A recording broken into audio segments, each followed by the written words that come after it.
Kalau korang tengah cari pre-built custom keyboard dan korang nak kualiti yang terbaik dan harga marhain gitu, aku sarankan korang untuk cuba Royal Clutch M75. Persoalannya, okey ke tak keyboard ni kan? Kita tengok dulu review Royal Clutch M75. Macam aku cakap tadi, ini adalah pre-built custom keyboard dan ini antara yang the best quality dan antara yang mampu milik lah kalau kita nak compare custom keyboard yang lain lah. Keyboard ni ada layout 75% dengan 81 key. Untuk keycaps, diorang gunakan keycaps jenis ABS double shot dan menggunakan OEM profile. So terpulang korang lah kalau korang tak suka stock keycaps yang Royal Clutch bagi ni, iaitu ABS double shot, korang boleh je tukar ke PBT ke kan. ABS dengan PBT tak ada beza pun, cuma perbezaan dia, PBT lebih tahan lama lah sebelum dia punya kualiti ni. Dia punya keycaps ni jadi macam ada berkilat-kilat macam tu.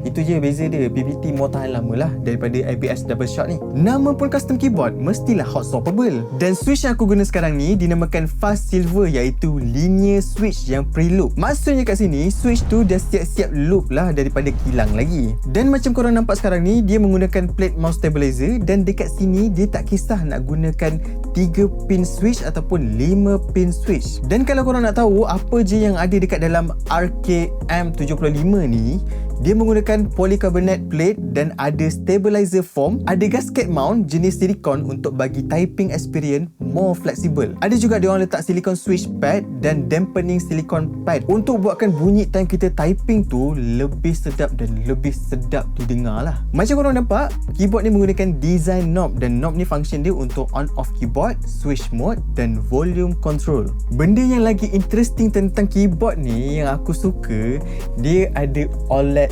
smart screen. Tapi dia menggunakan pixel style lah, just untuk display battery status dan indikator korang sekarang ni dekat mode yang mana. Alah-alah, aku dah sebut pasal mode tadi kan. Aku nak cerita lah pasal dia punya spek dia pula kan. Dia ada 3 mode connectivity, iaitu wireless 2.4 GHz, ada Bluetooth, ada 3 profile Bluetooth dan dia ada wired lah. Connectivity dia adalah Type-C punya wire. Dan of course dia ada backlight per key RGB dan jenis north facing lah. Aku tahu mesti korang nak tahu kan apa je keyboard ni provide preset-preset untuk RGB dia kan. Macam mana je style RGB dia. Tak apa, hujung video tu nanti aku letak semua preset-preset RGB yang keyboard ni ada. Jangan risau, aku akan provide timestamp, so korang cari je dekat timestamp tu ya. Tak lupa juga dengan kapasiti bateri keyboard ni. Keyboard ni didatangkan dengan kapasiti bateri sebesar 3750 mAh. Dan sepanjang penggunaan aku, keyboard ni aku rasa boleh tahan lebih daripada 2 minggu lah. Tapi depends on macam mana penggunaan korang. Kalau korang ni jenis yang heavy user, hari-hari korang duk typing memanjang kan, aku rasa boleh tahan kurang daripada 2 minggu lah kan. At least seminggu lah kalau heavy user. Macam aku ni, dapat lebih daripada 2 minggu. Kira besar lah juga bateri dia kan, sebelum korang akan charge balik. Dan aku rasa mesti korang nak tahu macam mana dia punya typing experience ataupun sound test dia kan.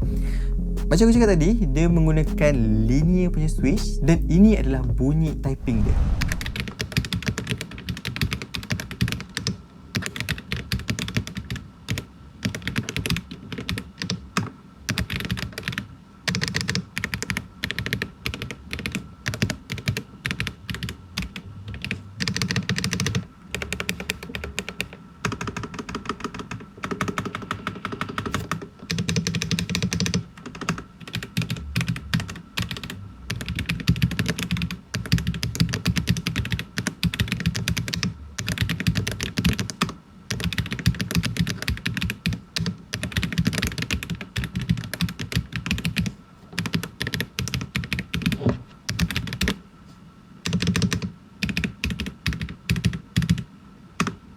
Itulah dia review untuk Royal Clutch M75. Apa pendapat korang sepanjang review tadi? Pada pendapat aku, ini antara pre-built keyboard yang pada akulah the best quality dan paling worth the money lah. Kalau korang nak spend untuk pre-built keyboard, aku sarankan untuk terus go Royal Clutch M75. Sebab orang kata ini antara keyboard pre-keyboard yang budget lah. Tapi pada aku, untuk orang Malaysia kan, untuk orang-orang yang macam kita ni, ini tak murah. Tahu?